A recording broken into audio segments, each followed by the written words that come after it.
Mi nombre es Anel Delgado. Vengo a hablarles sobre la prevención y la protección hacia las víctimas desde la función consular. El objetivo de esta presentación no es nada más hablar.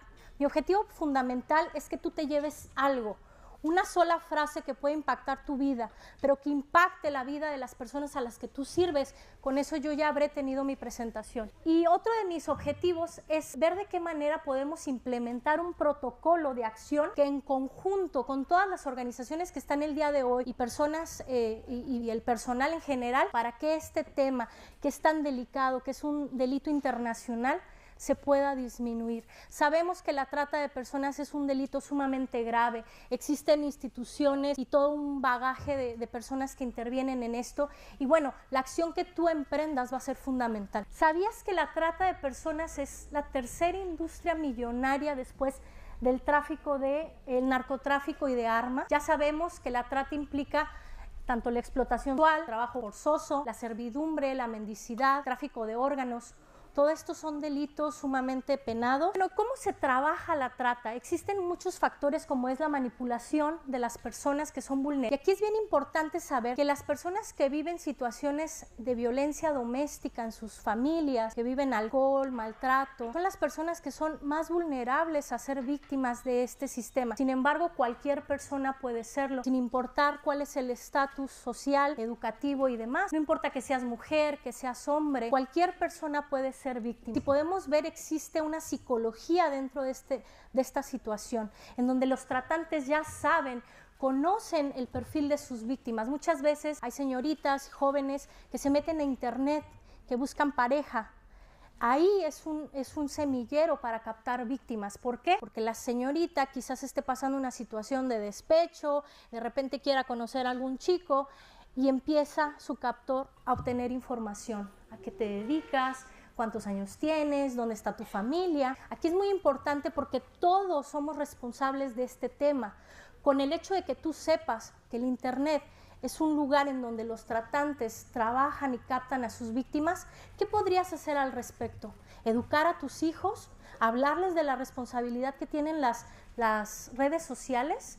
Claro, entonces es un trabajo de todos, no es responsabilidad nada más del Estado, no es responsabilidad de las leyes, es tu responsabilidad, es tu compromiso. Muchas veces son personas que se sienten relegadas por la sociedad y que buscan en estos captantes un refugio. Muchas veces es una cuestión obviamente económica, que buscan trabajar. Por ejemplo, en Estados Unidos se da mucho lo que es la explotación laboral. Personas que están aquí en su país de origen, que de repente saben del sueño americano y se van a Estados Unidos pensando que allá pues van a encontrar un trabajo de costureras, de cocineras en el campo, y entonces es ahí donde se da la trata. ¿Quién brinda la atención a las víctimas? Y esto es lo importante y lo sustancial de esta presentación, porque se requiere que trabajemos de manera interdisciplinaria. Incluso personas que se dedican a las redes sociales, al marketing, son periodistas, tenemos injerencia en este gran tema. ¿Por qué? Porque una persona que es periodista pues va a difundirlo, ¿verdad? Los que son abogados pues van a defender, van a procurar los derechos, pero los que son psicólogos van a apoyar a que las víctimas encuentren obviamente un refugio emocional y sus propios recursos personales. ¿Cuáles son las líneas de acción de un consulado? El consulado no es una autoridad judicial, nosotros somos una autoridad administrativa, nos encargamos de garantizar la protección de nuestros connacionales en el exterior. Tú te vas a otro país y lo primero que requieres saber es dónde está mi consulado, qué puede hacer mi consulado por mí. ¿Tengo algún problema legal en otro país? ¿A dónde voy a recurrir? Si estoy fuera de mi país, a mi consulado. El consulado no nada más se dedica a expedir pasaportes y matrículas. Tiene, bueno, en algunos consulados como el de México, que es el país que represento, pues tenemos un área legal, un área económica, diferentes áreas que te pueden a ti apoyar estando en tu país. Obviamente somos el enlace con el país de origen. Muchas veces tú estás haciendo tu trabajo y de repente se encuentra esas trabas administrativas y de repente dice, ¿cómo repatrió a mi connacional? ¿A dónde voy a recurrir? A tu consulado. El consulado es el encargado de hacer ese trabajo de enlace, de contactar a los familiares, de verificar si la persona al ser repatriada va a ser atendida y asistida, pero también si está protegida, porque si no está protegida, entonces lo mejor es que se quede en el país donde fue rescatada. En muchos países existen leyes que protegen a las víctimas. En el caso de Estados Unidos está la visa T, que es para víctimas de trata, y esta ley te permite que te quedes en el país si tú fuiste víctima de este delito. Entonces existen albergues especializados para víctimas de trata de personas. ¿Y por qué es importante tener un albergue especializado? Porque no es lo mismo llevarla a un albergue de personas que quizás no tienen casa o quizás mujeres que fueron víctimas de violencia. La persona que vivió la situación de trata es un cliente sumamente especial. Muchas veces son vejadas, lastimadas, agredidas, tienen problemas de salud sumamente graves, problemas de desnutrición, enfermedades de transmisión sexual, tuberculosis, etc. Entonces, si tú la llevas a un albergue que no sea adecuado a las necesidades de esta persona, entonces pues obviamente no va a ser lo más adecuado.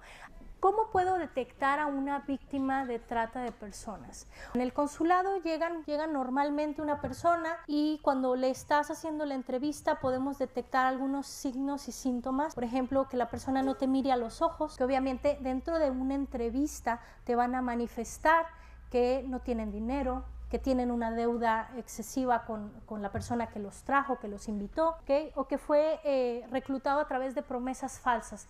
Sabemos que tienen situaciones de salud mental, que pueden expresar depresión, ansiedad, temores, comportamiento anormal.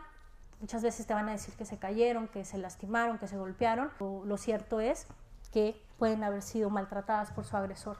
Existen ciertos lineamientos de contacto inicial con la víctima. Tú estás con un ser humano que en este momento lo único que te tiene es a ti. Y no importa que seas funcionario consular o un maestro de escuela o un vecino o una amiga, tú tienes en tus manos ese potencial para apoyar a esta personita que te necesita, a esos niños que están mendigando en las calles, a esa persona que está trabajando excesivamente. Si tú ya detectaste y ya conectaste con esa persona, si ya le hiciste ver que está en un lugar seguro, si ya verificaste que se encuentra cómoda, que se encuentra cobijada, que ya tomó agua, que ya comió, entonces sí, ahora sí ya puedes proceder a una entrevista. ¿Por qué? Porque si no tiene cubiertas sus necesidades primarias, definitivamente no te va a responder. ¿Qué preguntas serían las necesarias? Obviamente su nombre completo, la nacionalidad, en este caso mexicana, pero también saber nombres de sus familiares, personas de su confianza, saber obviamente contactar a las autoridades correspondientes, tener los contactos de un albergue. Existe un instrumento, un protocolo de la OIM que te da una pauta o un cuestionario en donde tú puedes hacer ciertas preguntas para verificar la situación, ya sea de riesgo, las necesidades emocionales de tu cliente, y estas preguntas son una guía. Muchas veces dices, ¿y qué le pregunto, no? Bueno, pues aquí la OIM te da algunas pautas.